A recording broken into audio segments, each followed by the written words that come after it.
Everyone, welcome back to Not Just Kitchen और मैं नूतन दत्त। ठंड के दिनों में सभी घरों में मटर के पराठे किसी न किसी तरीके से बनते ही हैं और आज मैं आपके साथ शेयर करने वाली हूँ मटर के पराठे की रेसिपी, लेकिन थोड़े से अलग तरीके से। हम आज बनाएंगे मटर का टिक्का लच्छा पराठा और साथ ही बनाऊंगी एक बहुत ही बढ़िया मेथी और टमाटर की चटनी। इस पराठे को बनाने के लिए मैं मटर बॉईल नहीं करूंगी, कच्चे मटर को ही हम पीसेंगे, लेकिन इसके साथ मैं डाल रही हूँ थोड़ा सा अदरक और हरी मिर्च। अदरक और हरी मिर्च दोनों ही मटर का स्वाद काफी बढ़ाते हैं। साथ ही हम डालेंगे थोड़ा सा जीरा और इसे बिना पानी डाले हम मिक्सी में पीसेंगे दरदरा सा।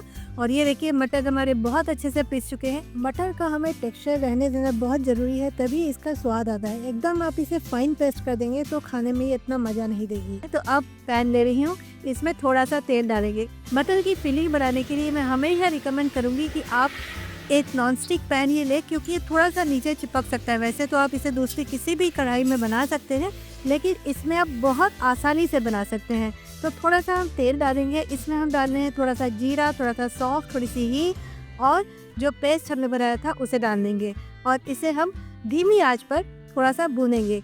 तो इसे 5-6 मिनट लगते हैं भूनने के लिए। तो जब तक ये हम भून रहे हैं तब तक चलिए सबसे पहले हम आटा लगा लेते हैं। आटा लिया है मैंने, बिल्कुल नॉर्मल वाला आटा है। थोड़ा सा नमक डालेंगे और इसे थोड़ा पानी डालकर हम नॉर्मल आटे की तरह गूंथ लेंगे और गूंथ कर इसे थोड़ा हम ढक कर रख देते हैं ताकि ये थोड़ा सा और अपना सेट हो जाए, थोड़ा इसका ग्लूटेन एक्टिवेट हो जाए। मटर को एक बार दोबारा देखते हैं। मटर अभी भी गीले हैं, इसको हमें पूरी तरह से सुखाना बहुत ज़रूरी है, नहीं तो इसे हम पराठे में भर नहीं पाएंगे। तो मटर को हम थोड़ा और चला देते हैं, इसे बीच बीच में चलाते रहना ज़रूरी है। और अब इसमें हम थोड़े से मसाले डाल देते हैं। तो थोड़ा सा मैं डाल रही हूँ काला नमक और थोड़ा सा हम सादा नमक भी डालेंगे। तो थोड़ा सा मैं सादा नमक डाल रही हूँ और थोड़ा सा डाल रहे हैं धनिया का पाउडर और 1 छोटा चम्मच में डाल रही हूँ अमचूर का पाउडर। और इन सारे मसालों को हम मटर के साथ थोड़ा अच्छे से मिला देते हैं और इसे थोड़ा सा भी पकने में और समय है। और तब तक चलिए फटाफट से हम चटनी बना लेते हैं। चटनी बनाने के लिए मैंने 2 प्याज लिए हैं और 2 टमाटर लिया है।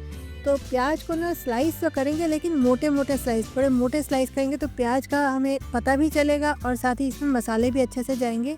और 1 टमाटर को भी हम बड़े बड़े 8 टुकड़ों में काट लेते हैं। चटनी बनाने के लिए मैंने एक पैन लिया है, इसमें मैं थोड़ा सा डाल रही हूँ तेल और इसमें हम डालेंगे थोड़ा सा जीरा, सौंफ, राई, कलौंजी और थोड़ी सी मेथी। बहुत थोड़ी थोड़ी क्वांटिटी डालनी है। और अगर आपके पास रेडीमेड 5 फोड़न हो तो आप वो भी डाल सकते हैं। 5 फोड़न बंगाल की कई रेसिपीज में यूज़ किया जाता है और ये बहुत ही एक अच्छा अरोमा देती है डिश को। तो और साथ ही इसमें मैं डाली 2 सूखी लाल मिर्च, थोड़ा सा मैंने यहाँ अदरक लिया है और थोड़ी सी लहसुन और इसे हम थोड़ा कूट लेते हैं।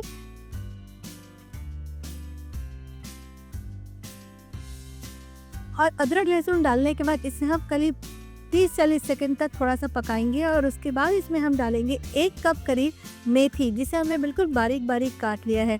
मेथी हमेशा तेल में ही डालना चाहिए, इससे मेथी का बहुत अच्छा फ्लेवर आता है और मेथी बहुत अच्छा एरोमा देती है किसी भी डिश को। और वाकई बहुत अच्छी खुशबू आ रही है मेरे किचन में। और अब इसमें हम थोड़े सूखे मसाले डाल देते हैं। कश्मीरी लाल मिर्च पाउडर, धनिया पाउडर, तीखी वाली लाल मिर्च पाउडर, जीरा पाउडर, थोड़ी सी हल्दी और थोड़ा सा काला नमक। मसाले डालने के बाद इसे हम थोड़ा सा 1.5-2 मिनट तक और कुक करेंगे। मेथी भी थोड़ी पक जाएगी और मसाले भी थोड़े कुक हो जाएंगे।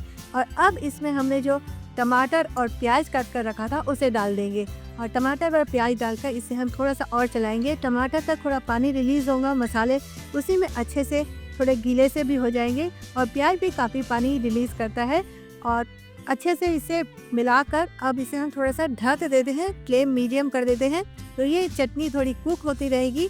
चलिए अब मटर को देख लेते हैं। तो मटर भी हमारे काफ़ी हो गए हैं, इसे हमें थोड़ा सा और सुखाना है, बिल्कुल सूखा करना है। गीला रखेंगे तो आपको पराठे बनाने में दिक्कत आएगी, तो इसे हम पूरा सुखा लेते हैं। तो अब ये मटर का मसाला हमारा काफ़ी अच्छे से सूख गया है, तो इसे हम उतार कर रख लेते हैं।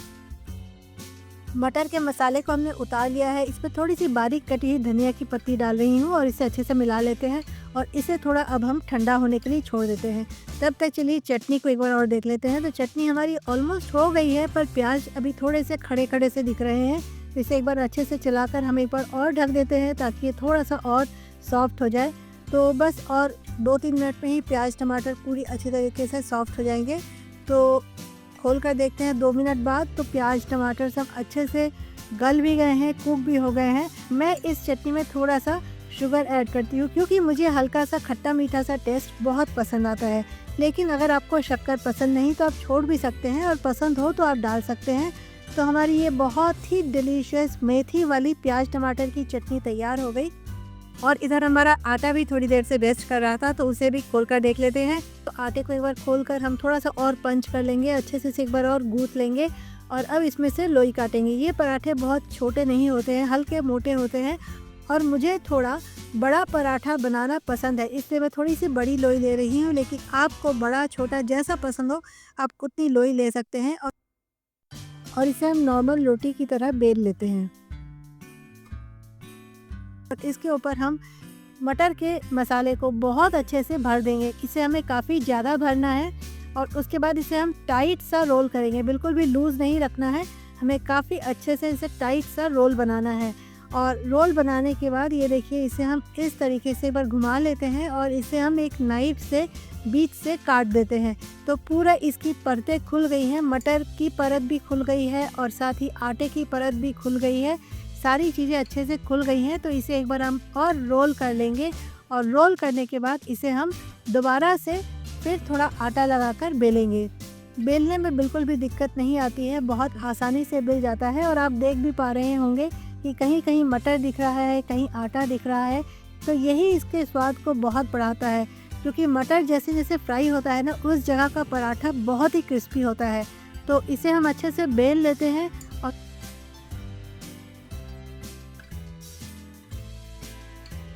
तवा मैंने पहले ही गरम करने चढ़ा दिया था, तो इसमें हम इस पराठे को डाल देते हैं।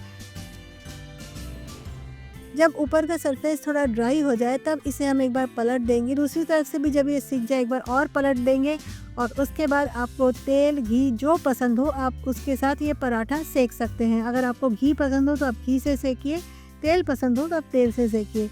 और अच्छे से दोनों तरफ से पराठे को तेल या घी लगाते हुए हम अच्छे से क्रिस्पी होने तक सेक लेंगे।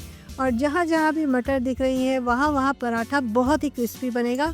तो इसे अच्छे से दोनों तरफ से उलट पुलट कर सेक कर इसे हम उतार लेंगे। तो बहुत ही टेस्टी हमारे एक पराठा तैयार हो गया। इसे चाहे तो आप इस तरीके से थोड़ा खोल भी सकते हैं। और मैं इस पराठे को थोड़ा बड़ा बनाई थी, इसे मैं 2 हाफ में काट लूँगी। और अब इसे हम सर्व कर रहे हैं। पराठा रखा है, साथ में प्याज टमाटर मेथी की जो हमने चटनी बनाई थी उसे रखा है, और आंवले का अचार रखा है जिसकी रेसिपी मैंने कुछ दिन पहले आपके साथ शेयर की थी। मिर्च की एक मैं फ्राई की रेसिपी शेयर की थी, वो भी यहाँ रख रही हूँ। तो बहुत बढ़िया सा एक हमारा मील तैयार हो गया। इसे आप चाहें तो ब्रेकफास्ट में खाएं, इसे आप चाहें तो लंच में खाएं, इसे आप चाहें तो डिनर में भी खा सकते हैं। आपको अगर मेरी आज की वीडियो पसंद आई हो तो वीडियो को लाइक और चैनल को सब्सक्राइब करना बिल्कुल मत भूलिएगा। अपनी फ्रेंड्स फैमिली सभी के साथ शेयर भी कीजिएगा। और फिर होगी हमारी एक और मुलाकात एक और नए वीडियो के साथ। तब तक के लिए बाय बाय।